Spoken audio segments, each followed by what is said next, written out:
ബിസ്മില്ലാ അൽഹംദുലില്ലാ. പ്രിയപ്പെട്ടവരെ, അസ്സലാമു അലൈക്കും. അമ്നുള്ളവനാണ് മുഅ്മിൻ, അഥവാ നിർഭയത്വമുള്ളവനാണ് വിശ്വാസി എന്ന് ചുരുക്കം.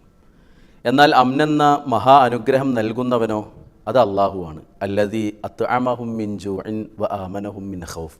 വിശപ്പിൽ നിന്ന് ഭക്ഷണവും ഭയത്തിൽ നിന്ന് നിർഭയത്വവും നൽകിയവനാണ് അള്ളാഹു എന്നാണ്.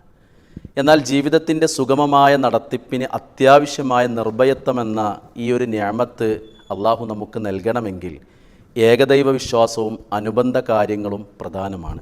അള്ളാഹു പറയാണ്, ഈമാൻ ഉണ്ടാവുകയും ആ ഈമാനിൽ ളുൽമാകുന്ന ബഹുദൈവ വിശ്വാസം കലർത്താതിരിക്കുകയും ചെയ്യുന്നവനാണ് അമ്നുണ്ടാവുക എന്നാണ് ഖുർആൻ്റെ ഭാഷ്യം. അതുകൊണ്ട് തന്നെ ഏകദൈവ വിശ്വാസം സ്വച്ഛമാവുകയും ബഹുദൈവ വിശ്വാസത്തിൽ നിന്ന് പരിപൂർണമായി അകന്നു നിൽക്കുകയും ചെയ്യുക എന്ന മാനദണ്ഡമാണ് നിർഭയത്വത്തിനുള്ളത്. സർവശക്തൻ അനുഗ്രഹിക്കട്ടെ.